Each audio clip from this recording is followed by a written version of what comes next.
بلکہ عجیب روایت لکھی ہے امام یوسف صالحی نے سبل الہدی والرشاد میں، اکرمہ بن ابو جہل، ابو جہل کا بیٹا۔ یہاں تو اللہ تعالیٰ خیر فرمائے، دادی کا ظلم نہیں لوگ بھولتے، پردادی کا۔ بیبیاں کہتی ہیں تہاڈی دادی جو کرتی تھی کدی تانوں دسا نا؟ بھائی وہ تو اب چلی گئی بیچاری، اب تو کوئی فائدہ نہیں بتانے کا، بات ختم ہو گئی۔ ہم بھولنے کو تیار، بلکہ ہم یہ کرتے ہیں کہ پنچایت میں کبھی کسی چودھری کے پریشر پہ آ کے صلح کر لیتے ہیں، پر معافی نہیں دیتے۔ کرتے یہ ہیں کہ صلح کر لو، پھر جب کبھی میرے قابو آئے گا تو پھر دیکھ لیں گے اس کا کیا کرنا ہے۔ نبی پاک صلی اللہ علیہ وسلم کے ساتھ جو کچھ ابو جہل نے کیا، حضور نے اس کا ذکر فرمایا فرعون بھی بڑا ظالم تھا، پر یہ جو میرا فرعون ہے یہ اس سے بھی سخت ہے۔ فرعون سے سخت کہا ابو جہل کو، لیکن جب اکرمہ بن ابو جہل نے کہا نا میں کلمہ پڑھنا چاہتا ہوں، ناراض نہ ہونا، ہم عزت نہیں دے پا رہے۔ جو 99 خوبیاں ہیں لوگوں کی وہ چھپ جاتی ہیں، پر ایک خامی ساری دنیا دیکھتی ہے۔ یہ ہمارے اندر کی وہ کمزوری ہے جس نے ہمارے علماء اور مشائخ اور بزرگوں تک کو معاشرے کے اندر بدنام کر دیا ہے۔ ہم نے وہ ایک خامی تو دیکھی، پر اس شخص کی ساری زندگی کی خوبیاں چھوڑ دی۔ تیری نظر ایک خامی پہ گئی ہے، اس کا مطلب ہے تیرا اس مکھی سے تعلق ہے جو صرف گند پہ بیٹھتی ہے، پھول اسے نظر ہی نہیں آتا۔ ہماری ہر محفل میں جب کوتاہیاں ڈسکس ہوں گی تو پھر دنیا میں اچھا کون بچے گا؟ رسول کریم عزت دینے آئے، سنو اور یاد رکھو، اکرمہ بن ابو جہل کے بیٹے کلمہ پڑھنے آ رہے ہیں۔ میرے کریم رسول حضرت ابو بکر صدیق فرماتے ہیں میں اس دن اتنا رویا کہ میری داڑھی آنسوؤں سے بھر گئی۔ نبی کریم فرمانے لگے بھائی مجھے خبر ملی ہے کہ اکرمہ کلمہ پڑھنے آ رہا ہے، آؤ ذرا سارے بیٹھو میری بات سنو، حضور حکم کریں۔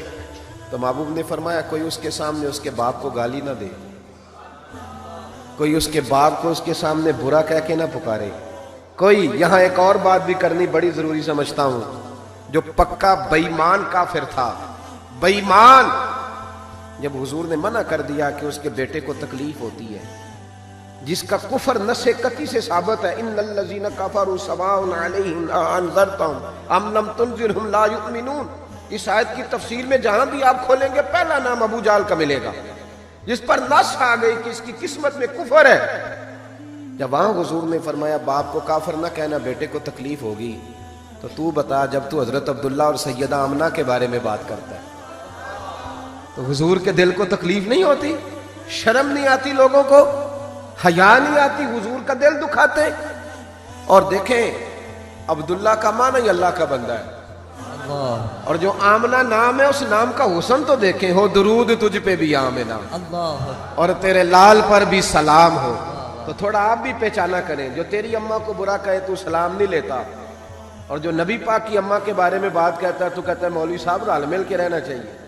عجیب بات ہے نا تیری، اس بندے سے سلام لے لیں، اس سے گلا ملا لیں جس کے سینے میں نبی پاک کے والدین کے بارے میں بغض چھپا ہوا ہے، اس شخص سے سینہ ملائیں۔ تھوڑا سا سوچا کریں ہمارا کسی سے جائیداد کا کیا رٹا ہے۔ تو یاد رکھیں اکرمہ جب آ رہے تھے تو نبی کریم علیہ السلام نے فرمایا کوئی اسے اس کے باپ کو اس کے سامنے برا نہ کہے۔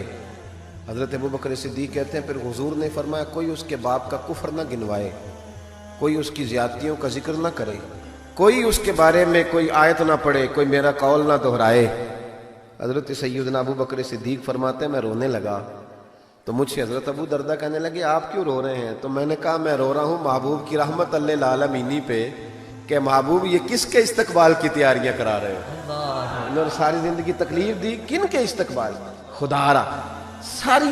اب یقین کریں آپ بیٹھ جائیں کسی مجلس میں، ناراض نہ ہونا، علماء اور نیک لوگوں کی بات نہیں کرتا، اپنی اور آپ کی کر رہا ہوں۔ ہم کسی محفل میں بیٹھ جائیں نا، ہم نے اب گناہوں کے نام بدل لیے ہیں، جھوٹ کا نام ہم نے بہانہ رکھا ہے، میں بہانہ کر چڑیا سے، حالانکہ سچی بات کیا ہے؟ جھوٹ بولا۔ اور یہ غیبت کا نام ہم نے بدل کے گپ شپ رکھا ہے، تھوڑی دیر گپ شپ کریں۔ وہ گپ شپ کیا ہے؟ بڑے بڑے مذہبی لوگ میری طرح کے جبہ و دستار، وہ ساتھ والی اتنا اپنی جماعت کی تبلیغ کرنا ضروری نہیں سمجھتا جتنا ساتھ والی جماعت پہ تنقید کرنا ضروری سمجھتا۔ یوں لگ رہا ہے جیسے مقابلہ چل رہا ہے مذہبی لوگوں کا آپس میں، ہر آنے والے کو اور ہر ملنے والے کو اور ہر جس آدمی کا نام ہے اس کی کوئی نہ کوئی کوتاہی تلاش کر کے رکھنا ہمارا وتیرہ بن گیا ہے۔ اس مزاج کو بدلنا پڑے گا. جب یہ مزاج بدلے گا تو معاشرے میں حسن پیدا ہو. میری طرح جو آدمی بھی تھوڑا سا ممبر پہ بیٹھنے لگتا ہے وہ کہتا ہے میں ہی دین کا کام کر رہا ہوں. جو جماعت بھی کام شروع کرتی ہے کہتے ہیں صرف ہم نے کیا. بھئی تم نے کیا تو تم سے پہلے غیر مسلم تھے سارے, تمہیں کیسے پتا چلا یہ دین ہے؟ تھوڑا تھوڑا نرمی پیدا کریں, رویوں کو ٹھنڈا کریں, اپنے ماحول کے اندر وہ حسن پیدا کریں. رسول پاک